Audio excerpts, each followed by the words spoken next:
Situasi terkini jangkitan COVID-19 di negara Brunei Darussalam. 2 kes sedang berada dalam kategori 5 iaitu mereka yang memerlukan rawatan di unit rawatan intensif ICU.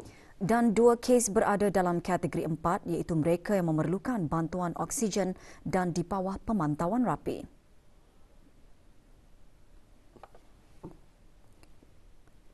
Kementerian Kesihatan hari ini memaklumkan jumlah keseluruhan pemberian vaksin dos pertama bagi kanak-kanak berumur 5 hingga 11 tahun ialah 84.1% dan 69.2% bagi dos kedua. Dalam per itu, liputan bagi rakyat dan penduduk negara ini yang telah mendapatkan 3 dos vaksin adalah 71.9%.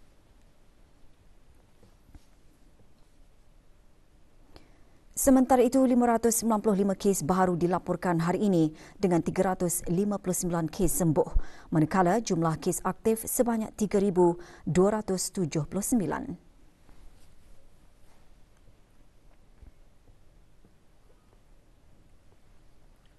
Penerbangan pertama bakal jemaah haji negara Brunei Darussalam bertolak meninggalkan negara menuju ke kota suci Madinah pada pukul 11.22 pagi tadi. Rombongan yang membawa 248 bakal jemaah haji itu menaiki pesawat Diraja Brunei RB BI4201. Hadir mengucapkan selamat belayar kepada bakal jemaah haji yang berhormat Pihin Udana Khatib Datuk Paduka Seri Setia, Ustaz Haji Awang Badaruddin bin Pengarah Datuk Paduka Haji Awang Osman, Menteri Hal Ehwal Ukama.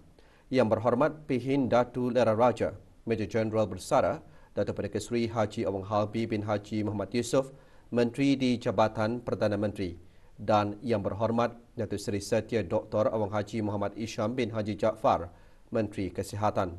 Juga hadir Awang Haji Khairuddin bin Haji Abdul Hamid, pemangku Menteri di Jabatan Perdana Menteri dan Menteri Kewangan dan Ekonomi kedua, selaku pengerusi Lembaga Pengarah Darussalam Holdings Sendirian Berhad.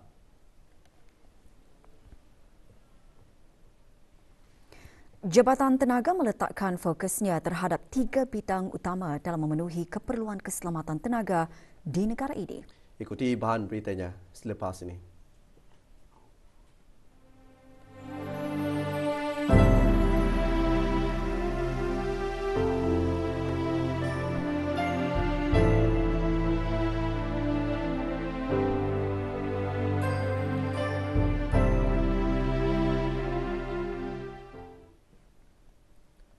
Jabatan Tenaga meletakkan fokusnya terhadap 3 bidang utama dalam memenuhi keperluan keselamatan tenaga di negara ini, iaitu mengurus sumber hidrokarbon dengan berkesan dan mampan, mempelbagaikan campuran tenaga negara dan meningkatkan perkhidmatan tenaga. Menurut Menteri di Jabatan Perdana Menteri, sektor tenaga tidak diragukan lagi menjadi bencana utama bagi pertumbuhan pembangunan dan sosioekonomi negara. Keseluruhan sektor tenaga pada tahun lalu menyumbang bagi 58.8% atau 11 bilion ringgit dari keluaran dalam negara kasar KDNK. Dalam usaha mempelbagaikan lagi sektor hiliran tenaga, negara Brunei Darussalam merekodkan jumlah keluaran 14.35 juta tan produk daripada sektor hilirannya dengan nilai ekspor dianggarkan 10.7 bilion ringgit Brunei. Berucap pada perasmian Minggu Tenaga bersempena dengan persidangan dan pameran pertengahan tahun Brunei atau Brunei MYCE 2022, Yang Berhormat Pihin Datuk Laila Raja, Major Jeneral Bersara Datuk Paduka Seri Haji Awang Halbi bin Haji Muhammad Yusof juga berkata, gas asli merupakan peralihan bahan bakar paling penting untuk menyokong peralihan tenaga. Majlis berlangsung pagi tadi di Pusat Persidangan Antarabangsa Brakas. The Department of Energy aims to increase the total share of renewable energy in the power generation mix as part of the growth, beginning with at least 200 megawatts of renewable energy by 2025 and to at least 30% of the power generations by mix by 2035.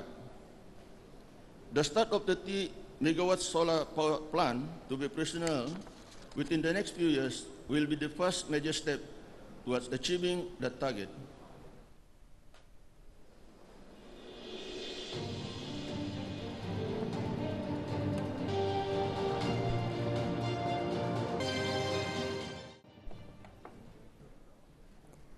Dengan tema jaminan tenaga dan peralihan tenaga hari ini dan seterusnya, pelancaran Minggu Tenaga disempurnakan oleh Menteri di Jabatan Perdana Menteri Yang Berhormat Datuk Seri Paduka Dr. Awang Haji Abdul Manaf bin Haji Matusen, Menteri Sumber-Sumber Utama dan Pelancongan, dan Yang Berhormat Awang Haji Nazmi bin Haji Muhammad, Menteri Kebudayaan, Belia dan Sukan.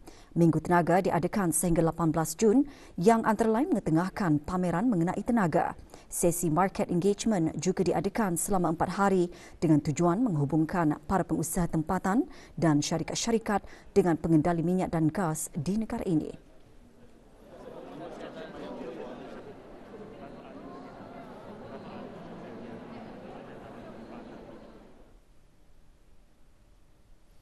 Memberi kesadaran kepada orang ramai bahawa tenaga ini perlu dimanfaatkan secara berhemah. Dan juga memberi pengetahuan kepada orang ramai dari mana hasil ataupun sumber tenaga di negara kita ni seperti tenaga elektrik dan sebagainya. 207 pelajar dari pelbagai program dianugerahkan Conditional Offer of Employment COE oleh Hengi Industri Sdn Berhad di bawah kerjasama Politeknik Brunei PB dan Institut Pendidikan Teknikal Brunei IPTE. Sehubungan itu, petang tadi diadakan majlis penandatanganan COE bersempena persidangan dan pameran pertengahan tahun Brunei atau Brunei MYCE 2022 di Pusat Persidangan Antarabangsa Berakas.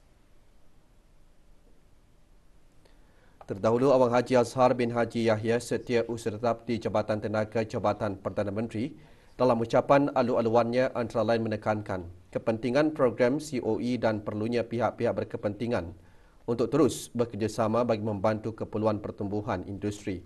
Hadir menyaksikan majlis penandatanganan Awang Haji Khairuddin bin Haji Abdul Hamid, pemangku Menteri di Jabatan Perdana Menteri dan Menteri Kewangan dan Ekonomi kedua. Juga hadir Puan Yang Terutama Yu Hong, Duta Besar Istimewa dan Mutlak Republik Rakyat China ke negara ini.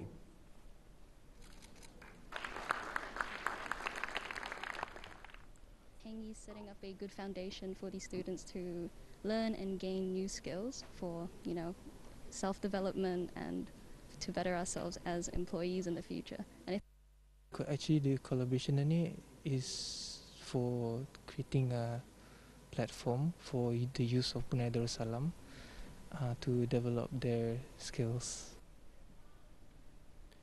Syarikat Minyak Shell Brunei Sdn Berhad BSP memperkenalkan sistem analisis nilai SVA Brunei yang merupakan sebahagian daripada program Minggu Tenaga sempena persidangan dan pameran pertengahan tahun Brunei atau Brunei MYCE 2022. Majlis pelancarannya berlangsung petang tadi di Pusat Persidangan Antarabangsa Berakas.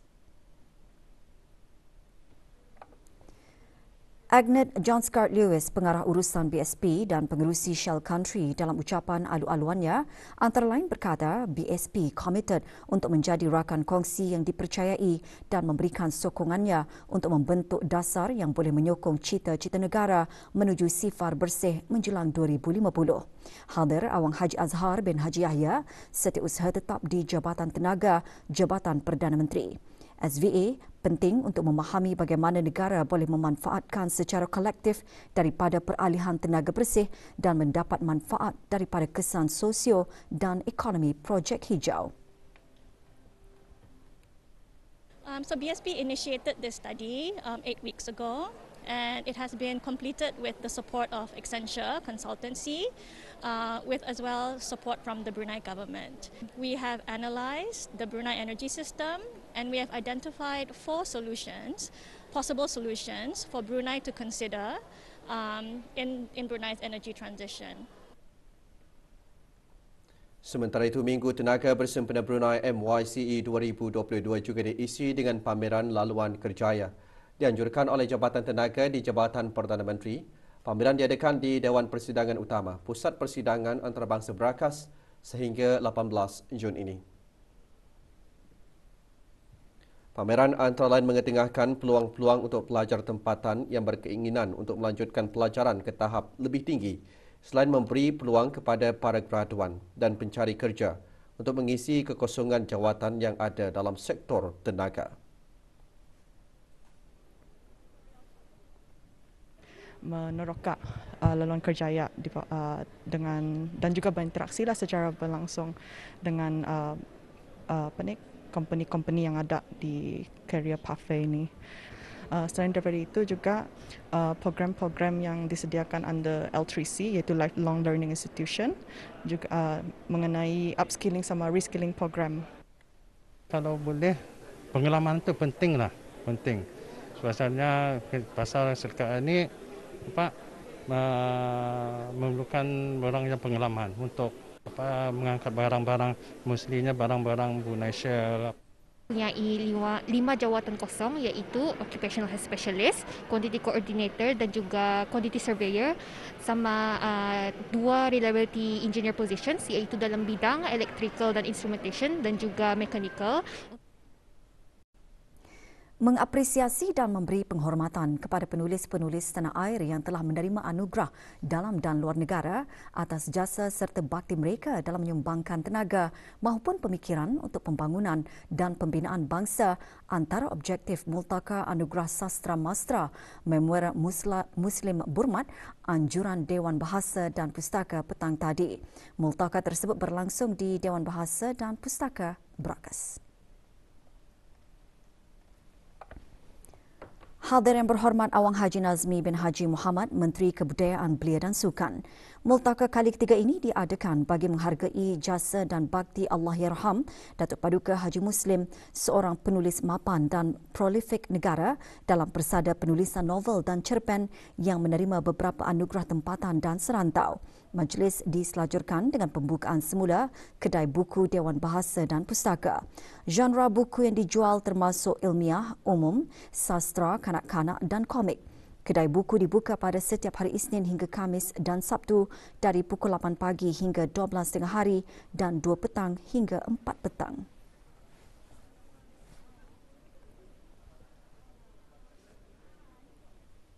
Sebuah keluarga yang terlibat dalam kejadian kebakaran rumah di rancangan perumahan negara Kampung Lumut, daerah Blyth, pagi tadi menerima bantuan kewangan dari Jabatan Pembangunan Masyarakat, JAPIM.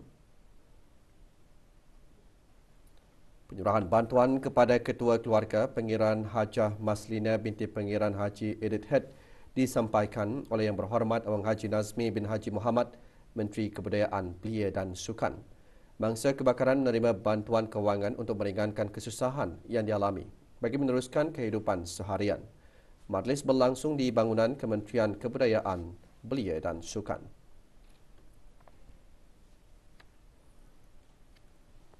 Beralih ke perkembangan pengurusan haji di Tanah Suci, Syarikat Darussalam Holdings Sendirian Berhad mengadakan majlis doa selamat bagi memohon keselamatan perjalanan bakal jemaah haji ke Tanah Suci dan segala urusan haji berjalan dengan sempurna.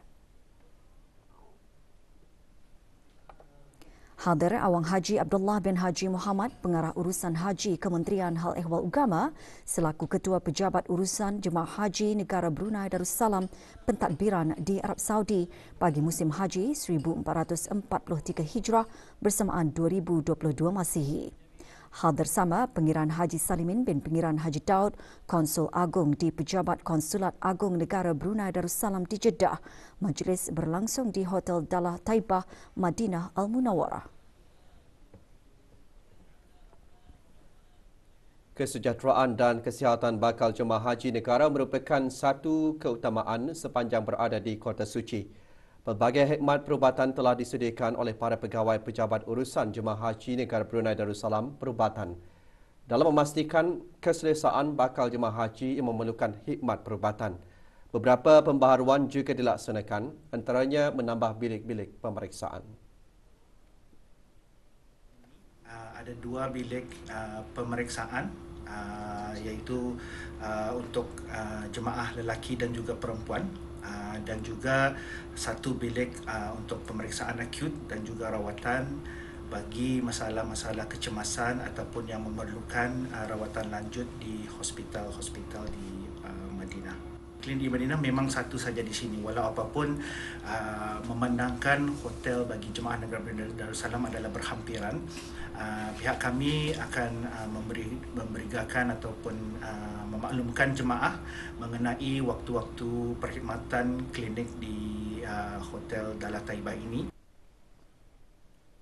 Beberapa aktiviti dan perkhidmatan telah disediakan untuk bakal jemaah haji negara sejurus ketibaan di Kota Suci. Musim haji tahun ini hanya 3 buah syarikat pengendali perkhidmatan pakej haji yang terlibat, antaranya Darussalam Holding Sendirian Berhad. Ketika ditemui pelapor haji RTB dalam memenuhi keperluan jemaah seperti tempat penginapan dan pengangkutan, pihak syarikat tersebut pada tahun ini menggunakan sebuah hotel di Madinah Al-Munawwarah iaitu Dalah Taibah dan 3 buah hotel di Kota Mekah Al-Mukarramah iaitu Al-Ghufran Safwah, Le Meridian dan Hotel Voco Intercontinental. Hotel Voco Intercontinental berkenaan kedudukan hotel berkenaan adalah kira-kira 1.5 km daripada Masjidil Haram. Memandangkan ianya agak jauh daripada Masjidil Haram, jadi pihak hotel dan juga pihak pengurusan telah pun bersepakat untuk menyediakan perkhidmatan shuttle bus 24 jam. Para jemaah akan dibawa sehari selepas ketibaan untuk menziarahi makam Rasulullah SAW secara berombongan dan akan dipimpin oleh para mutawif dan mutawifah. Juga beberapa aktiviti sepanjang berada di Kota Madinah. Siri Kongres Antarabangsa Bahasa Sastra dan Budaya Melayu sempena Bulan Bahasa. Anjuran Dewan Bahasa dan Pustaka DBP Brunei melalui bahagian pembinaan dan pengembangan bahasa diteruskan lagi pagi tadi secara maya.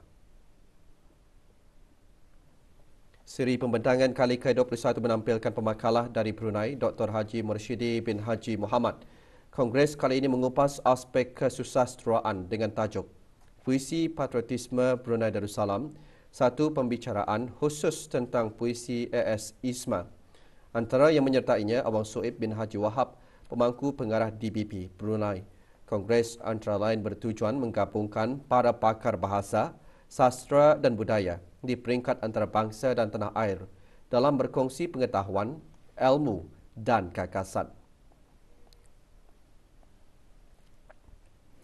Seorang lelaki warga emas meninggal dunia dalam kemalangan dipercayai mengalami serangan jantung sebelum kenderaan yang dipandunya hilang kawalan di kawasan Lebuh Raya Mumung, daerah Belait.